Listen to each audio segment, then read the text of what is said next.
দেশ রক্ষার জন্য, এই দেশের ইসলামকে ঠিক রাখার জন্য, জনগণকে বাংলার জমিনে স্বাধীনভাবে মাথা উঁচু করে দাঁড়াবার জন্য যদি রক্ত দিতে হয়, জ্ঞান দিতে হয়, জীবন দিতে হয়, এর জন্য প্রস্তুত আছি না নয়। সকলকে উদাত্ত আহ্বান জানাবো, আসেন আমরা সবাই একত্রিত হই। আজকে এই মাজলুমরা জালেমের বিরুদ্ধে যখন আওয়াজ তুলব, এই ফিরাউনে মস্তক ভেঙে চুরমার হয়ে বঙ্গোপসাগরে নিক্ষিপ্ত হবে ইনশাআল্লাহ।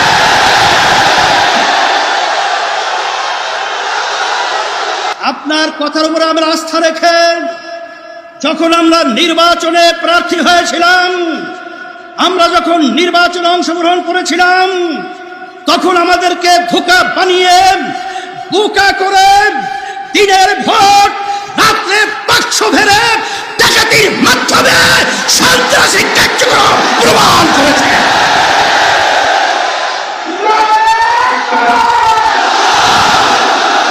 ইসলামের দৃষ্টিতে একটি সুষ্ঠু নিরপেক্ষ জাতীয় নির্বাচনের দাবিতে বিএনপি সহ বিরোধী রাজনৈতিক দল সমূহের সকল শান্তিপূর্ণ আন্দোলনের প্রতি ইসলামী আন্দোলন বাংলাদেশের পক্ষ থেকে সমর্থন ঘোষণা করছি। আজকের এই সমাবেশের সম্মানিত সভাপতি, মঞ্চে কেন্দ্রীয় বিভিন্ন পর্যায়ের দায়িত্বশীল, সামনে উপস্থিত ইসলাম, দেশ, মানবতার কল্যাণের জন্য যারা আমরা চিন্তা করছি, পরিবর্তন চাইছি, সেই বিক্ষুব্ধ আমার জনতা, বাংলাদেশের নাগরিক, ইসলামী আন্দোলন বাংলাদেশ, আপনারা জানেন যে আমরা বাংলাদেশের ভিতরে একটা নিবন্ধিত বৈধ রাজনৈতিক সংগঠন। ইসলামী আন্দোলন বাংলাদেশ প্রতিষ্ঠা থেকে শুরু করে অদ্যাবধি পর্যন্ত আমাদের থেকে কোনো ধরনের ভাঙচুর, লুটতরাজ অথবা অনৈতিক কোনো কার্যক্রম আমাদের থেকে আল্লাহর রহমতে প্রকাশ পায় না। রাজনীতি শব্দের অর্থ কি? রাজনীতি মানুষ করবে কেন? মানুষের কল্যাণের জন্য।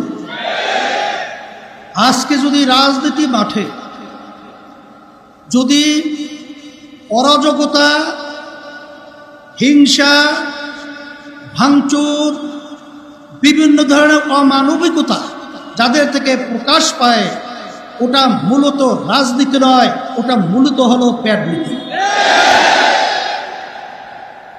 আপনারা আজকে দেখেছেন 52 বছর হয়ে গেল স্বাধীনতার বয়স, 53 বছরে পা রেখেছে।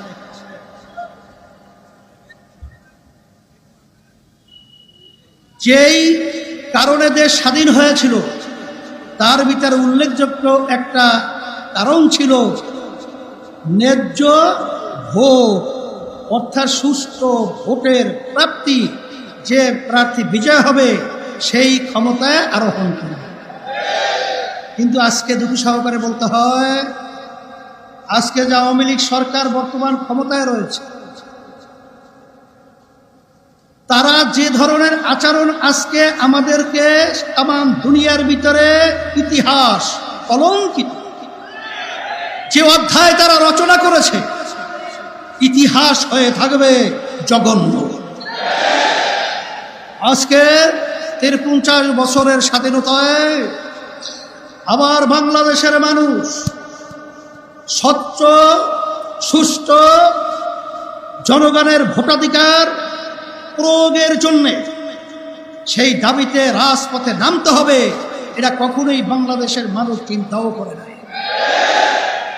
কিন্তু দুঃখ সহকারে বলতে হয়, আজকে বর্তমান যে সরকার ক্ষমতায় রয়েছে, আমরা বারবার বলেছি এ বৈধ সরকার নয়।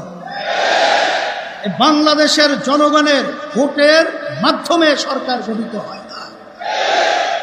এ সরকার দিনের ভোট রাতে বাক্সে ভরে তারা ডাকাতি করে, চুরি করে, অবৈধভাবে